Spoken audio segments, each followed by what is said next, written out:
How's your Tuesday going, Joey?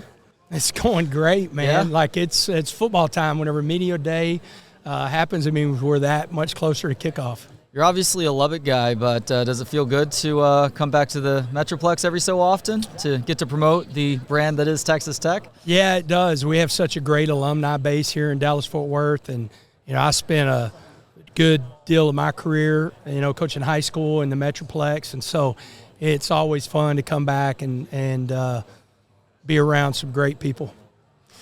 So I have to admit that when you were first hired in Lubbock, I would tell anybody who would listen, my Texas Tech friends especially in Austin, that you guys hit a home run hire. Thank you. I still believe that, but the results haven't quite been there as quickly as I thought they might be. Right. You obviously have high expectations for yourself as well, so why don't you think you have gotten to that proverbial promised land sooner than now? Well, I think year one and year two, if you would have told me that I was going to have to play three different quarterbacks, I would have bet my paycheck that you were wrong. I mean, we were just some friggin' banged up and bad luck. Last year it was great. We got to play the same quarterback all year long. I think, that showed a lot because we were right there knocking on the door. One thing that we didn't do last year is we didn't play good enough defense. We have a 13-point lead with 11 minutes left against TCU, and we get beat by 1 point. That game puts us in the Big 12 championship. I mean, we beat Arizona State. We beat Iowa State. We were right there, but, that was one reason we were so aggressive in the portal on the defensive side of the ball was getting better on that side of the ball. But I think the biggest thing, I'm right there with you. Like, if you would have told me we'd be sitting here, my expectations were that we'd have a 9, 10, 11 win season, and we haven't had that yet. And, this is a big year for us to get over the hump. Injuries obviously play a big part, and successes or failures in a given season that you just mentioned. And going out in that transfer portal, you don't want to use it too much, but it can also help plug those holes. Is there anything else that you're doing differently defensively to make sure that some of those letdowns at the ends of games are not happening again in 2025? Yeah, we changed. We have a brand new coordinator. And really excited about Coach Wood. He brings a great brand of defense. He's been successful everywhere he's been. I do think that he is going to have a really good plan to play better defense, especially in the fourth quarter. And I think the mixture of him and the new guys that we brought in are going to make a big difference. What does he do differently schematically from the previous guy? I think the biggest thing is, and both are great guys. I mean, I love Coach DeRuiter, and that was a hard decision. But one of the biggest differences whenever you look at defenses, I think you have to have a certain amount of volume, but it can't be all volume. It can't be like you having to have the perfect call. It's always got to go back to how hard you're playing, the fundamentals of defense, being in the right spot. And I think really emphasizing that's what Coach Wood does. I think it's going to make a big difference. And then we did upgrade that defensive roster in a big way and created a lot of depth in the defensive line and a lot of depth in the secondary. So resources have always been important in sports, and maybe never more so than now in college sports. Texas Tech is clearly looking to utilize resources to make sure that that they are fielding competitive teams in each and every sport, and that is obviously the case in football as well. That's got to feel pretty good to know that the alumnus has you guys' backs and making sure that they're doing everything they can from their end to make sure that you're putting a top-notch product on the field too. Yeah, that's been huge. I mean, to use a poker term, we pushed all our chips in, but we were able to have a lot of chips from the standpoint of we got a brand new facility. It was a $240 million build, absolutely incredible. We're sharing at the NIL and the revenue sharing at the highest level. So that has been able to eliminate a lot of things that people have used against us in recruiting. We've checking a lot of boxes of, you can't say that anymore, and the recruits really recognize it. Whenever people are saying some of that, they're like, yeah, have you not been out to Lubbock? Have you not seen their football facility? It's as good as anywhere in the country. And so that's also helping us, as far as the recruits seeing exactly who we are and the emphasis we're putting it feels good to have an administration and an alumni base that are all in and want to win at the level that they want to win at. Do you feel any more pressure as a result of that all-in mentality?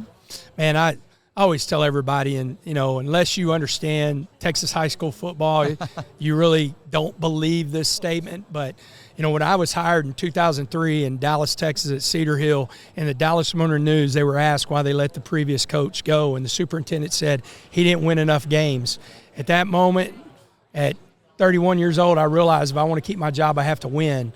And that's the nature. And so I understand that. And so, the pressure of, is there more pressure? I think there's more opportunity because we have created a higher expectation. We have built a better roster, and I think we have a really good coaching staff. And so I look at it more as opportunity as anything, as pressure. That's a really healthy way to look at that. And NIL has obviously become very commonplace in college sports. It's now becoming more common at the high school level as well, with the state of Texas becoming one of the latest states to allow high school kids to profit off of name, image, and likeness starting at a certain age. Are you a fan of that move by the legislature to allow high school kids to profit like that? Because it feels like it does start to turn into a slippery slope at some point. Yeah, I am a fan of NIL. I'm a huge fan of NIL. It's amazing that 50 years ago, 20 years ago, that guys were getting in trouble for signing an autograph and having autograph sessions. I mean, our mindset was so backwards of saying that this was the purity of amateur athletics. That's not right, because that is their name, image, likeness. My question always is, I think you have to understand that you have to have a name, an image, and likeness that is marketable, and then you should be paid off of that right there. So I don't question. I think, this is real money and it can help families and everything, but are some of these high school players, what kind of name, image, likeness do they have, and, who are they representing? I think that's really important, but I'm never going to be that person, because this is real money, right? And all the people that are saying no and I wouldn't do that, they haven't been offered and have not been in those type of situations for where they can really truly make an educated decision saying, no, I wouldn't do it that way. I'm for it. I do think, and I'm excited that the House settlement got, that we went through it and we're on another end. I think there's still stuff that has to be done to continue to create guidelines. If it's done the right way, I think it'd be a great thing for a lot of people. Do you feel like college football will be better off by finding ways to, maybe limit is not the right word, but try and keep kids at the respective school for a longer period of time versus what has been very much a wild, wild west with regards to how many kids are moving around each and every offseason? Because at a certain point, it becomes too much like college basketball, where even the best programs are turning over half to 3/4 of the roster every year, and that just becomes difficult for fans to follow at a certain point. Yeah, I think it was huge. I think the settlement's huge because I think you're going to have real contracts that have teeth in them, and then I think you're also going to have opportunities to sign multi-year contracts that have teeth in them, that are going to be binding, and I think that's going to help. Who knew that a national letter of intent wasn't a binding contract? Who knew that some of these NIL deals weren't binding contracts? And we've seen that over the last few years, and I think with some of the stuff that's happening now, it's going to be beneficial for both parties, the player and the university. But I think there's going to be real contracts to where, like the contract that I have, there's real teeth in it. Everybody always says coaches can move. Well, yeah, we're paying a buyout, and there's a penalty in there that for us to move. So I think some of the contracts that we're gonna be able to use now are going to be real beneficial to keep those players longer. Legally binding multi-year deals where you might be able to move someplace, but the school is going to have to be paid in the process. Yes. Yeah. I think that makes a lot of sense. No doubt. What is your expectation for this upcoming season? What is an acceptable season for you? We need to be back here, meaning back in Dallas. It's really important, not just for this year, but to continue to press Texas Tech forward. You can't recruit against us saying that we don't share at the highest level of NIL. You can't recruit saying that we don't have the best facilities in the country. What you can say is we haven't been in the Big 12 championship and we haven't won a Big 12 championship. Those things for us to push forward need to happen, and we're excited about the opportunity. But it's going to be tough. I mean, everybody talks about the expectations of Texas Tech. Arizona State brings back everybody on their team, but maybe the running back. Except, that's a pretty big piece. Yeah, it is, but they bring back. So there's a lot of expectations. Baylor, I think, has one of the best offenses in the country. They bring back almost that entire offense. There's some really, really good football teams. Everybody knows Utah's fixed to bounce back and probably bounce back in a really big way. And so the Big 12's tough, and you got to be ready to go every single week. There's no off weeks in this conference.